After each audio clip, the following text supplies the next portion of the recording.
the stones to keep the devils away. But again, you can see how the life of Abraham is intimate to a very essential part of Islamic faith, one of the five pillars, and in some ways the greatest spiritual enlightenment pillar that you can experience.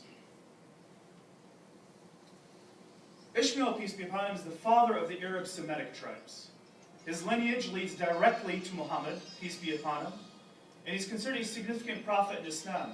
Although intriguingly, there's more about Isaac than you'll find about Ishmael. So he's mentioned 12 times in the Quran. His brother Isaac is mentioned, I believe, 17 times. We'll see that in the next slide. Now, the intriguing story that you find regarding Ishmael in the Quranic tradition or in the Hadith traditions is very similar to what we find in Genesis. And also, there is some portion from the Jewish Encyclopedia. Abraham provided Hagar and her child with bread and a bottle of water and sent her into the desert of Paran. Hagar left Ishmael crying under a bush. An angel appeared and showed Hagar a spring of water, saying, "What is the matter, Hagar? Do not be afraid. God has heard the boy crying as he lies there. Lift the boy up and take him by the hand, for I will make him into a great nation." And so it's intriguing that in this biblical verse in Genesis, it may be foreshadowing the emergence of Muhammad. And thus that lineage of Muhammad to Ishmael then is of great importance. Because this may be the ultimate manifestation of the prophecy that was provided by the angel to Hagar, that from Ishmael will rise a great nation. Isaac is the father of the Hebrew Semitic tribes. Lineage leads directly to Jacob, Joseph, Moses, David, Solomon, John, and Jesus, peace be upon them all. Mentioned in the Quran 17 times. And both he and Sarah, his mother, are also important in Islam. The perseverance of Sarah against Pharaoh, by which ultimately Hagar comes with her to Abraham. And several other examples in which God listens to the cries or the prayers of Sarah are also prayers that Muslims integrate. So again, you can see that within the Abrahamic tradition, not just from a historical context, but from the life of Abraham, we have two great women that have influenced our faith, Hagar and Sarah.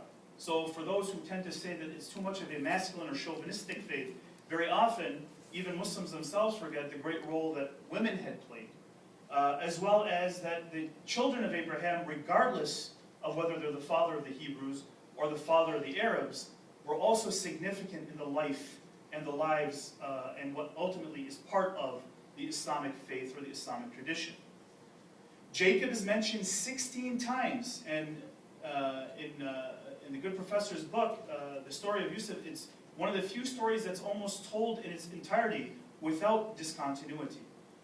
Joseph is mentioned 27 times, Yusuf. Jacob in Arabic is also Yaqub. We also know him as Israel. So the word Israel, and I don't know if that's a familiar term, but one of the names of Jacob's is Israel or Israel. David is mentioned 16 times.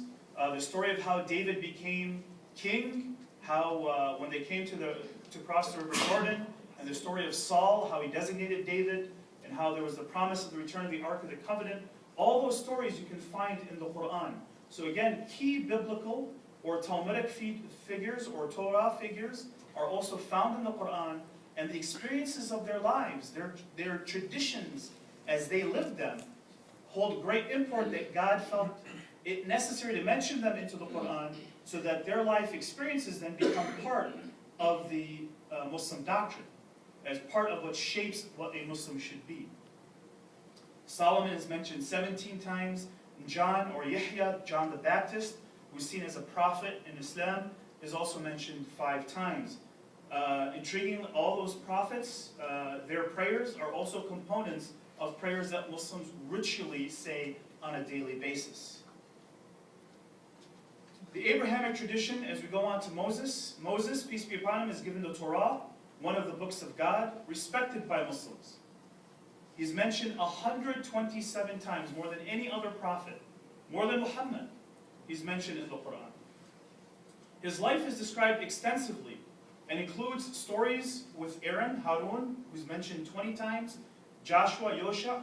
Joshua's not mentioned specifically by name, but referred to as the young companion of Moses, or the young aide to Moses. and Al-Khidr. There's a great story where Moses at one point declares he's the most knowledgeable of all mankind, and God says, oh really?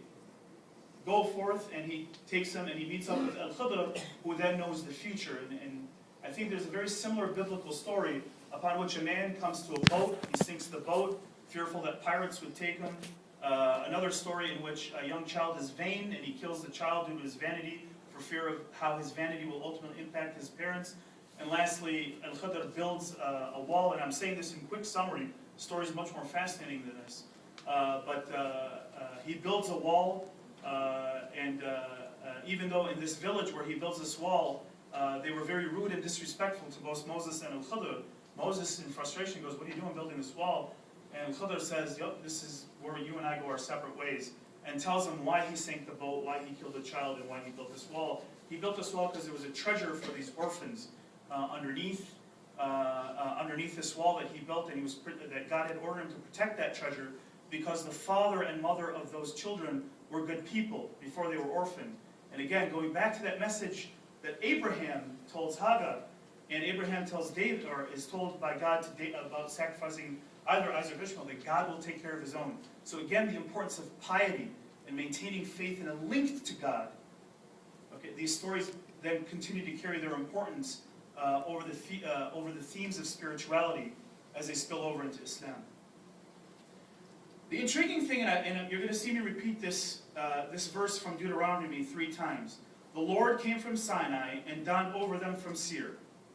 He shone forth from the Lord came from Sinai. That's step one. That's Moses. And dawned over them from Seir, and he shone forth from Mount Paran. So, the other important thing about the relationship between Moses and Muhammad, more significantly, and now we're talking from an Islamo-historical perspective. Muhammad, peace be upon him, works with Moses, peace be upon him, in the determination of the numbers of prayers during his ascension into heaven. And going back to the good professors, that there seems to be a tradition in which the holy men of God go to paradise and ascend into heaven. From a physics perspective, it's intriguing as we go into science, because clearly then time has a different role up there, because if Moses died well before Muhammad, how are they talking together in heaven? That's for the physicists in our group to hopefully discuss with us later. But the idea here is that God gives this commandment to Muhammad for 50 prayers a day. Now I'll tell you, if he did 50, I'd be out, okay? It's hard enough for 5, but 50 would be too much. So Moses tells him that I have experience, it's tough to get people to pray. Go back and tell God to lessen it a bit. So Muhammad goes back 9 times, taking the advice of Moses. Okay, and the number of prayers goes from 50 to 5. And then Moses says, listen, I'm telling you, even 5 is going to be hard on you. They're not going to listen to you. Okay? Moses speaks from experience. Okay? I got lost for 40 years, no one listened to me.